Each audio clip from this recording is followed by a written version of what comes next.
Hello student, welcome to Pragati classes. तो आज की इस वीडियो में हम देखेंगे एक्सरसाइज नंबर 1.3 जो कि आपका चैप्टर 1 है मैथमेटिक्स का रियल नंबर। तो इसमें से आपका प्रूव करने के लिए क्वेश्चन आपका डेफिनेटली एग्जाम में पूछा जाएगा, इसलिए इस एक्सरसाइज को आपको हल्के में नहीं लेना है, बहुत अच्छी तरीके से करना है, क्योंकि इसमें जो है स्टूडेंट को थोड़ी सी प्रॉब्लम भी होती है। आपको लाइन्स जो है याद करना पड़ेगा और धीरे धीरे अगर आप 2-3 क्वेश्चंस को करोगे लिख कर प्रैक्टिस, तो आप इजीली इस क्वेश्चन को अटैम्प्ट कर सकते हो। तो यहाँ पर हमारा फर्स्ट क्वेश्चन है, prove that root 5 is irrational.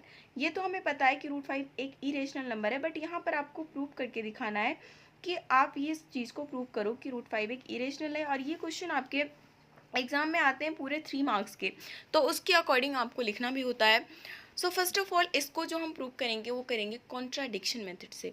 इसको प्रूव करने के कई सारे मेथड है, बट आप और सारे मेथड्स करोगे तो या तो बहुत बड़े होंगे या फिर बहुत कंफ्यूजिंग होंगे। तो ये मेथड आपका सबसे बेस्ट है, आप इसको करोगे तो काफ़ी अच्छा रहेगा।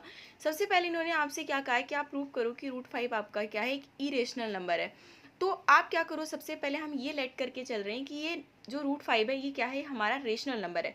फर्स्ट ऑफ ऑल हमने इसे लेट किया कि रूट 5 क्या है, एक रेशनल नंबर है। और रेशनल नंबर आपके वो नंबर होते हैं जिसको हम क्या कर सकते हैं, पी अपॉन में क्यू या फिर ए अपॉन में बी की फॉर्म में लिख सकते हैं, जहाँ पर जो डिनोमिनेटर है वो 0 के इक्वल नहीं होना चाहिए। तो फर्स्ट ऑफ ऑल आप यही लाइन लिखेंगे कि let root 5 is irrational number. उसके बाद हम क्या, यहाँ से हमें 2 इंटीजर मिल जाते हैं। जैसे ही हम रेशनल नंबर फाइंड आउट करें तो या तो आप यहाँ पर ए बी लिख सकते हैं या फिर पी क्यू लिख सकते हैं। ए और बी हमने लेट किया तो बी हमारा क्या होना चाहिए, 0 के इक्वल टू नहीं होना चाहिए। तो अब हमने क्योंकि रेशनल नंबर मान के चल रहे हैं तो रूट 5 आपका क्या हो जाएगा, ए अपॉन बी। अब उसके बाद इसके नीचे आप 1 ले लीजिए, तो उसके बाद क्रॉस मल्टीप्लीकेशन होकर हो जाएगा A is equal to root 5 B. अब यहाँ पर क्या किया है हमने, यहाँ पर जो आपकी ये इक्वेशन है इसको हमने स्क्वायरिंग बोथ साइड किया है। जब स्क्वायर करोगे बोथ साइड तो ए का, तो आपका ए का स्क्वायर हो जाएगा। रूट 5 का जब आप क्या करोगे, स्क्वायर करते हो, तो रूट 5 से हम स्क्वायर करते हैं तो रूट से स्क्वायर क्या होता है, कैंसिल हो जाता है, और हमारे पास ये खाली बी और ये वी का स्क्वायर। अब यहाँ से क्या है, यहाँ से आप इस चीज़ को समझिए कि यहाँ पर जो ए स्क्वायर है वो क्या है, 5 से डिविजिबल है, क्योंकि अगर हम बी स्क्वायर को यहीं पर रहने दें तो ये ए स्क्वायर यहाँ पर और ये अपॉन में क्या हो जाएगा, 5। इससे हम कह सकते हैं कि ए स्क्वायर क्या है, वो 5 से डिविजिबल है। और अगर ए स्क्वायर 5 से डिविजिबल है तो हम ये भी कह सकते हैं कि वो जो सिंपल ए है वो भी 5 से डिविजिबल होगा। अब नेक्स्ट स्टेप में आपको क्या करना है कि let a is equal to 5k 5c, whatever आपको जो अच्छा लगे वो आप लेट कर सकते हो। बट ये है कि अगर आपको रूट 5 प्रूव करवाए तो आपको 5 लेट करना है, रूट 3 प्रूव करवाए तो 3 लेट करना है, 2 प्रूव करवाए तो 2 लेट करना है। इसमें आपको उसके अकॉर्डिंग ही चलना है। तो हमने ए की जगह क्या किया, 5k से हम रिप्लेस कर रहे हैं इसी इक्वेशन में। ये जो आपका फर्स्ट इक्वेशन है इसको हम रिप्लेस कर रहे हैं, जहाँ पर ए है वहाँ पे हमने क्या रख दिया, 5k square, just to check कि हाँ ये जो भी हमने यहाँ पर लेट किया है कि रूट 5 रेशनल नंबर है वो उस चीज़ को प्रूव होता है या नहीं होता। तो यहाँ पर हमने कर दिया। उसके बाद स्क्वायर करोगे तो 5 का स्क्वायर 5 5 से 25 के स्क्वायर। अब यहाँ पर ये देखिए 25 के स्क्वायर है, और इसको हमने बी स्क्वायर को अगर यहाँ पे रहने दिया तो ये 5 इसके डिवाइड में आ जाएगा, तो क्या हो जाएगा, 5 के square is equal to b square. और जिस वजह से ये 5 अगले स्टेप में इधर चला जाएगा तो इससे हम ये कह सकते हैं कि बी स्क्वायर जो है वो 5 से डिविजिबल है। और इसका मतलब अगर बी स्क्वायर 5 से डिविजिबल है तो बी भी 5 से डिविजिबल होगा। अब फर्स्ट इक्वेशन में हमने क्या देखा था कि यहाँ पर जो है ए 5 से डिविजिबल था, यहाँ पर क्या हो रहा है, बी 5 से डिविजिबल है।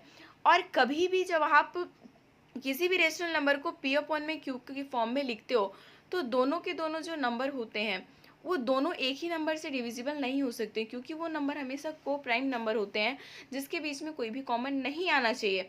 तो जिसकी वजह से यहाँ पर हमारे पास क्या हुआ, 5 हमारे पास कॉमन फैक्टर आ गया ए के लिए भी और बी के लिए, जिसकी वजह से हमारे पास एक कॉन्ट्राडिक्शन क्रिएट हुआ कि ए और बी जो है यहाँ पर को प्राइम नहीं हो सकते। यहाँ पर एक कॉन्ट्राडिक्शन क्रिएट हो गया, और इस कॉन्ट्राडिक्शन की वजह से हम ये कह सकते हैं कि हम रूट 5 को क्या, हम पी अपॉन में क्यू या फिर ए अपॉन में बी की फॉर्म में हम इसे डिनोट नहीं कर सकते हैं। और जब हम इसे डिनोट नहीं कर पाएंगे तो ये क्या है, आपका एक नंबर होगा इरेशनल। बाकी हम इन चीज़ों को इससे पहले वाले एक्सरसाइज में भी अच्छी तरीके से क्लियर किया हुआ है। नेक्स्ट क्वेश्चन है, prove that 3 + 2 root 5 is irrational. अब ये भी आपका क्वेश्चन सेम टू सेम है, बट जब इस चीज़ में, जैसे मैंने आपको लास्ट क्लास में बताया था कि अगर कोई भी इरेशनल नंबर होता है उसके साथ आप कोई भी इंटीजर को प्लस कर देते हो, माइनस कर देते हो, मल्टीप्लाई कर देते हो, तो वो पर्टिकुलर नंबर भी क्या हो जाता है, इरेशनल ही रहता है।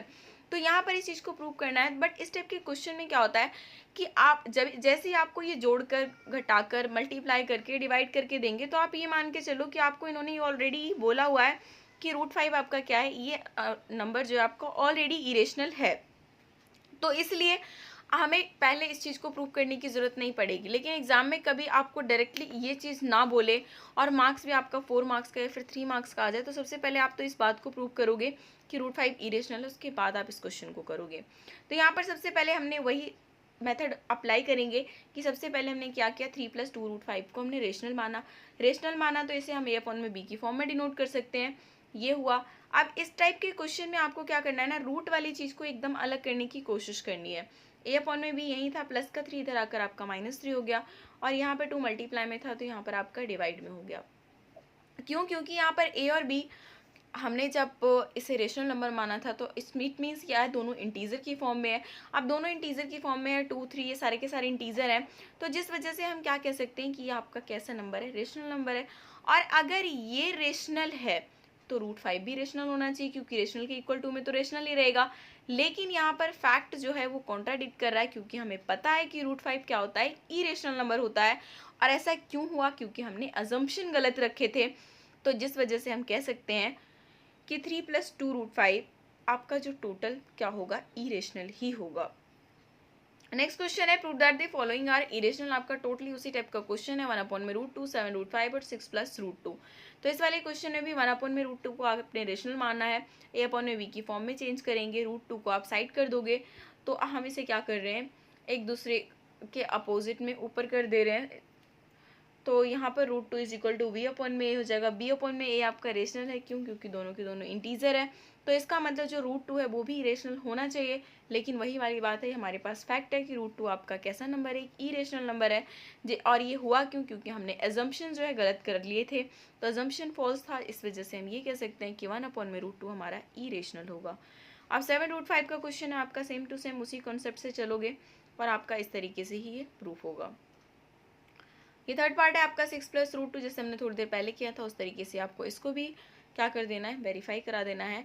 और आपको जो है कुछ चीज़ें जो है इसमें लाइंस याद करना ज़रूरी है कि तो इस टाइप के क्वेश्चन को ना आप क्या करो, कॉपी में नोट डाउन करके रखो और एक बार बिना देखे लिखने की कोशिश करो। जैसे आपका ये √5 वाला है, इसके टाइप का क्वेश्चन √2 को लेकर आता है, √3 को लेकर आता है, √7 को लेकर आता है।